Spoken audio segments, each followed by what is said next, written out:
네, 별동의 아빠입니다. 자, 오늘의 동화는요. 쥘 베른의 80일간의 세계 일주라는 소설을 동화화로 한 작품입니다. 쥘 베른은 해저 이만리 들어보신 적 있죠? 네, 같은 작가예요.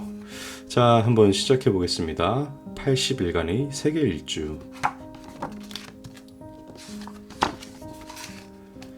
1872년 영국의 필리어스 포그라는 신사와 장 파스팔투라는 하인이 살고 있었어요.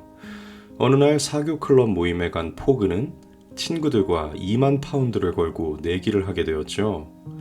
어떤 내기냐고요? 그건 바로 80일 만에 세계 일주를 할 수 있냐는 거였어요. 포그는 곧장 집으로 돌아와 파스팔투에게 소리쳤어요. 파스팔투, 파스팔투. 10분 뒤에 세계 일주를 떠날 걸세. 어서 짐을 싸주게. 세계 일주라고요? 농담이시겠죠? 파스팔투는 어리둥절한 표정을 지었지만 그 말을 믿을 수밖에 없었어요. 포그와 파스팔투가 서둘러 기차역으로 나가자 그곳에는 사교 클럽의 친구들이 배웅을 나와 있었거든요. 언제까지 돌아와야 하는지 잘 알고 있겠지? 물론 정확히 80일 후인 1872년 12월 21일 저녁 8시 45분까지 돌아오겠네. 포그는 차분히 말하고는 도버행 기차에 올랐어요. 일주일 후 두 사람이 탄 몽골리아호가 수에즈 운하에 도착했을 때였어요. 범인은 틀림없이 이곳을 지나갈 거야. 도둑을 잡기 위해 기다리고 있던 픽스 형사는 승객들을 유심히 살피고 있었죠. 그때 배에서 내린 파스팔투가 픽스에게 다가와 물었어요. 이곳을 지나갔다는 증명을 받으려고 하는데 영사관이 어디에 있습니까? 픽스 형사는 파스팔투가 보여준 포그의 여권 사진을 보았어요. 저 포그라는 자가 도둑인 게 분명해. 그때부터 픽스 형사는 두 사람을 뒤쫓기 시작했어요. 수에즈를 통과한 몽골리아호는 예정보다 일찍 봄베이에 도착했어요. 그곳에서 캘커타로 가기 전까지 4시간 정도 여유가 남아 있었어요. 혼자서 거리를 구경하던 파스팔투는 인도 사원에 들어가 보았어요. 하지만 곧 승려들에게 두들겨 맞고는 건물 밖으로 쫓겨났죠. 인도 사원은 기독교인이 들어가면 안 되는 곳인데다가 신발을 신어서도 안 되는 곳이었거든요. 파스팔투는 재빨리 도망쳐 간신히 기차가 출발하기 전에 역으로 돌아왔죠. 두 사람이 탄 기차는 산맥을 넘어 캘커타를 향해 달려갔어요. 그런데 중간에 예상치 못했던 일이 벌어지고 말았어요. 승객 여러분, 모두 내려주십시오. 여기서부터 알리하바드까지는 철길이 없습니다. 뭐라고? 철길이 아직 만들어지지 않았습니다. 이곳에서 알리하바드까지는 각자 알아서 가야 합니다. 신문에서는 철길이 연결되었다고 했는데? 아쉬워해도 소용이 없는 일이었어요.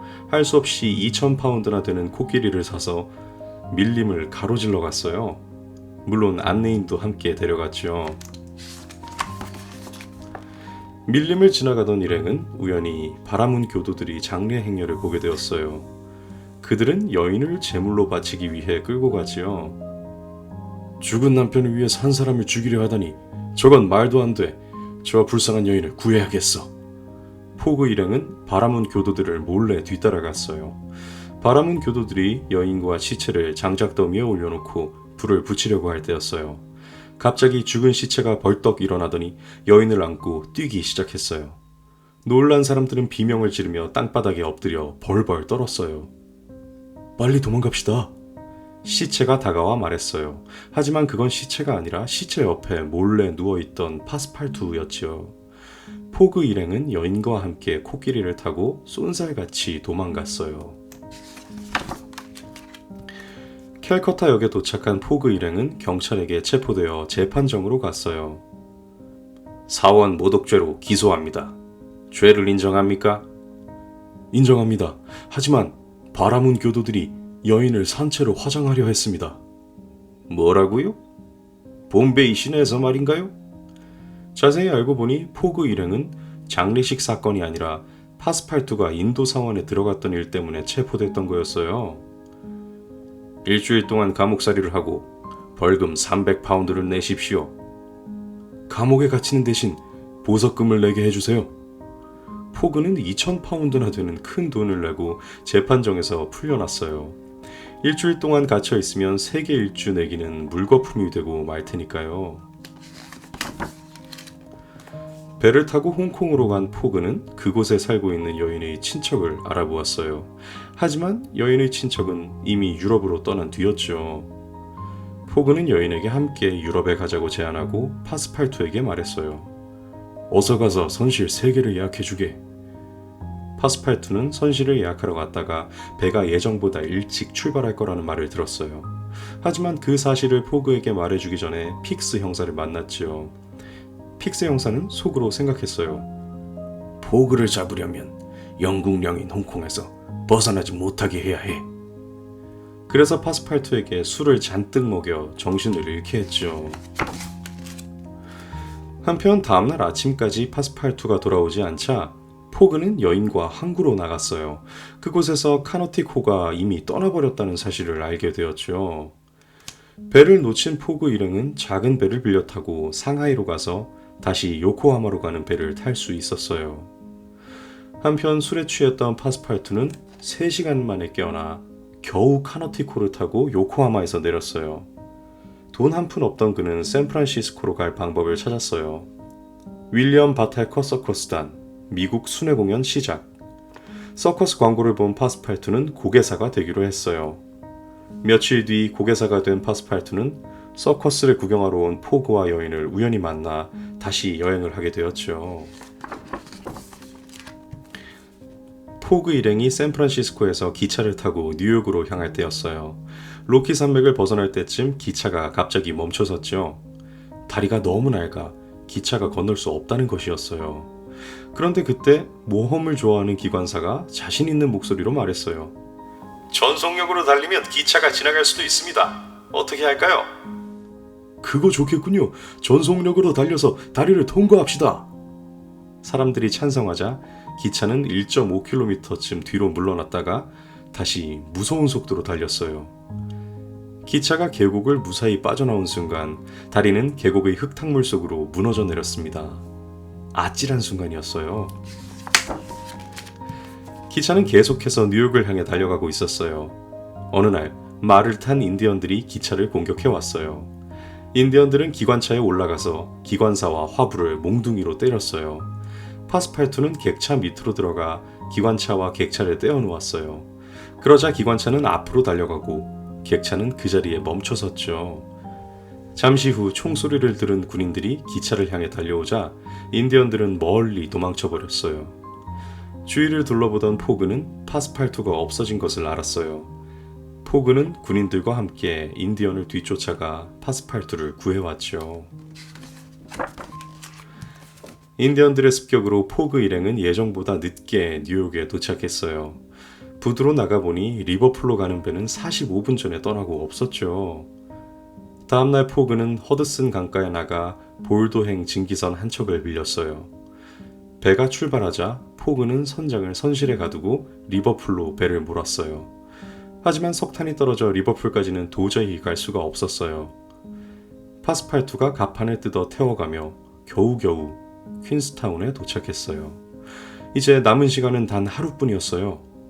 포그는 퀸스타운에서 기차를 타고 더블린으로, 더블린에서 다시 쾌속선을 타고 리버풀로 향했어요. 드디어 약속한 날 아침, 포그 일행은 드디어 리버풀 부두에 도착했어요. 리버풀에서 런던까지는 6시간 거리, 약속 시간까지는 런던에 충분히 도착할 수 있었어요. 그런데 그때 픽스 형사가 포그에게 다가와 말했어요. 필리어스 포그 씨, 당신을 체포합니다. 포그는 경찰서에 갇히는 신세가 되고 말았어요. 몇 시간 뒤 픽스 형사가 헐레벌떡 달려와 말했어요. 죄송합니다. 사흘 전에 이미 범인이 잡혔답니다. 포그는 서둘러 특별 열차를 타고 런던까지 달렸어요. 하지만 런던역에 도착한 시간은 8시 50분이었죠. 80일간의 세계 일주는 결국 5분이 늦어서 실패로 돌아가고 말았어요. 12월 21일 저녁, 사교 클럽에는 포그의 친구들이 모여 있었어요. 그들은 모두 초조한 마음으로 시계를 들여다보고 있었죠. 시계가 8시 40분을 가리키자 친구들이 말했어요. 우리가 이겼어! 이제 은행에 맡겨둔 돈만 찾으면 되겠군. 그런데 이게 어찌된 일일까요? 시계가 8시 44분을 가리키자 포그가 모습을 드러낸 거예요. 여보게들, 내가 정확히 80일 만에 지구를 한 바퀴 돌고 왔다네. 포그는 동쪽으로 지구를 한 바퀴 돌면 하루가 남는다는 사실을 깜빡 잊고 있었어요. 그러니까 포그는 약속 시간 하루 전날 런던에 도착했던 거였죠. 뒤늦게 그 사실을 기억해내고 헐레벌떡 달려온 것이었죠. 결국 포그는 내기에서 이겨 2만 파운드를 갖게 되었답니다. 자, 이야기가 이렇게 끝이 납니다. 네, 그렇네요. 이 시차를 고려하지 않았었네요. 네, 되게 정말 너무 위험하고 무모한 내기인데 친구들이 이 반응이 되게 신기해요.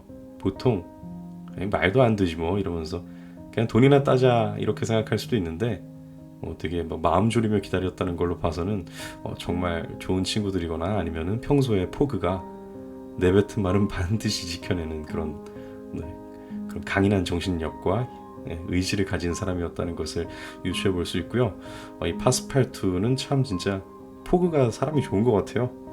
암만 도와줄 사람이 필요해도 그렇지 저렇게 치명적 실수를 여러 번 반복하는 그리고 또 엉뚱하게 또 인디언한테 붙잡혀가기도 하고 물론 뭐 그거는 일부러 그런 게 아니니까 그런데 끝까지 함께하고 자기 혼자 돌기에도 만만치 않은 그런 시간과 난이도였을 텐데 대단하다는 생각이 듭니다.